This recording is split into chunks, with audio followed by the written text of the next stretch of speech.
Hello everybody, welcome back.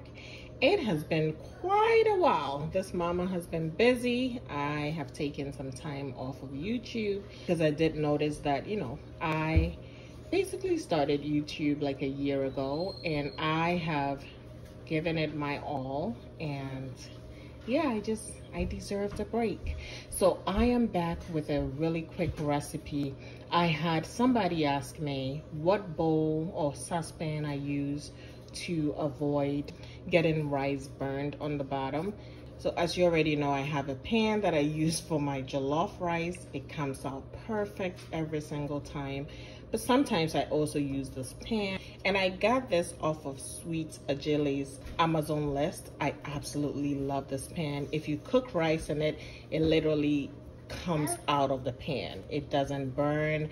And so I'm going to quickly use this to make my jollof rice, just to show this individual that it is a really good pan and she can use it. Okay, you want to make sure that you are regulating the heat, you are checking on your rice so it doesn't get burned. Okay, let's get started. I'm going to get some oil in here as well as some onions. Actually, before that, I am going to put in my oil and cook my pork. I am making pork jollof rice. I don't know, that has been my crave for the last couple of weeks, and so both my husband and I love it, and so do the kids. They don't eat the pork, but they love the rice. Let's get started. Okay, so I'm going to add some oil into my pan. Whoa, cool.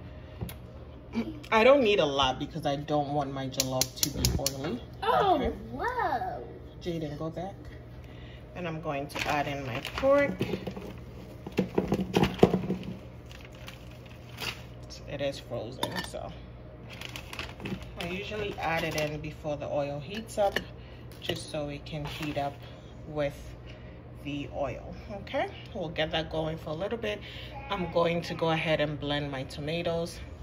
That is just from a can from Costco, and I believe you guys know the tomatoes that I use. It is whole tomatoes that sit in tomato sauce. I have my pork going, and I'm just using 3. I might add some corned beef to my. I'm gonna go ahead and add the onions and let that cook for a little bit, and then I will get my tomato blended and add it in here.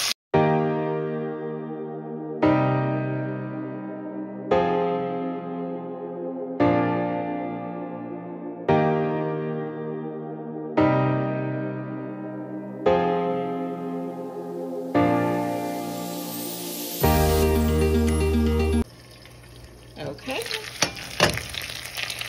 Sometimes I like my onions to brown a little bit. Don't know why, but it looks good in my jollof. Okay, I have blended up the tomatoes. I'm gonna go ahead and add it in here. I'll give it a really good stir, and I'll let it cook for about maybe 10-15 minutes. Okay, I needed both hands, so I am back. Gonna give this a really good stir, and as you can see, I don't have a lot of oil on the top. I don't want there to be too much oil in my fried rice. If that happens, it's all gonna settle on the bottom and it will not be too good. Okay, so be mindful of the oil. I'm gonna let this cook for about 10-15 minutes. Okay, I am back to check on the tomatoes. It's been about 10 minutes. At this point, I'm going to add in my seasoning, and I really make sure this part is the saltiest part of the process, because once I add in my rice, I don't add in any more seasoning. So I use the seasoned salt from Costco. I'm using that in some salt as well. Okay, I've added in some seasoning salt. I've added a little bit of salt as well. I keep my seasoning very simple when it comes to my jollof. I don't want to overdo it. Okay, so now that I have the tomatoes to this thickness, I'm gonna go ahead and add in the rice. I use perfumed rice, and so I do not wash it. That's my preference. Do what works best for you. I'm gonna throw that in here and we'll go from there. Give me a minute. Okay, I have my rice, and guys, I eyeball it. Okay, I'm gonna pour it in here.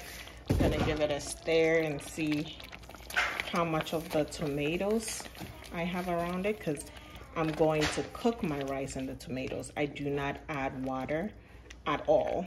I just use the steam and the tomatoes to cook my rice. So I'm going to check on, you want to make sure you have, you know, enough tomatoes around your rice to cook it up, just like you would make regular rice with water. You want to make sure you have enough tomatoes to cook your rice. Okay, so I'm gonna eyeball it. I think it's okay to add a little more. It's not gonna get too dry on me.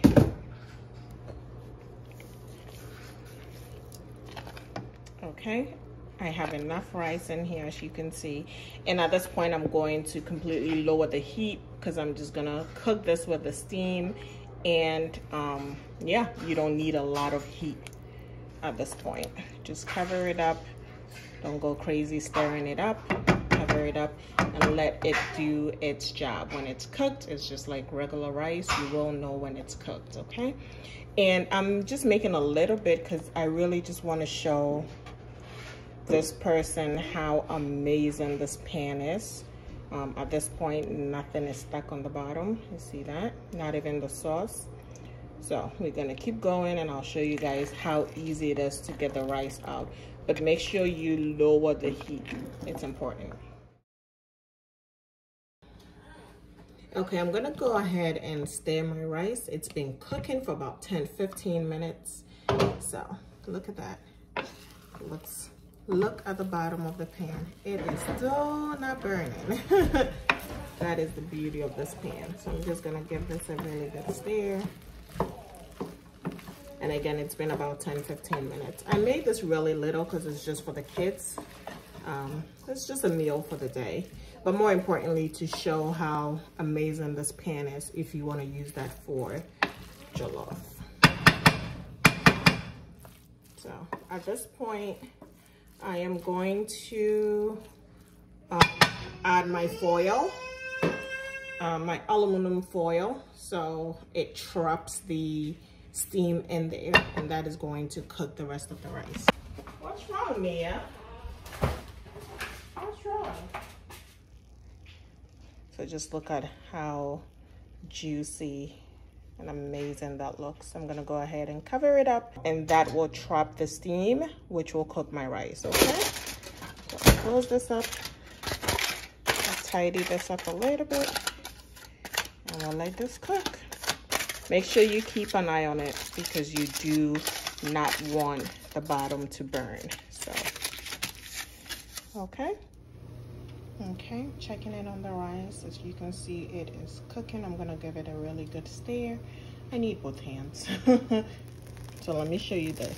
You see, there is still no burned rice on the bottom.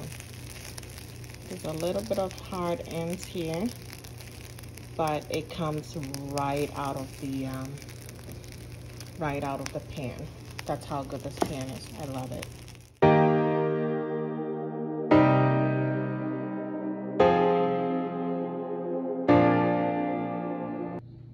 And that's our finished product. I can't wait to dig in. It smells amazing. Let me show you the pan. I raised the heat a little bit just so I could get some burned parts, but look at this. Yep, it just comes right out of the pan. Okay, well, thank you for tuning in. So I am popping here really quick to say thank you so much for 1,000 subscribers. It is a lot of people. I am thankful. I am grateful. And yeah, let's keep the numbers rising. Thank you, thank you, thank you. And hey, be kind. And listen. Listen to one another because it makes a whole lot of difference.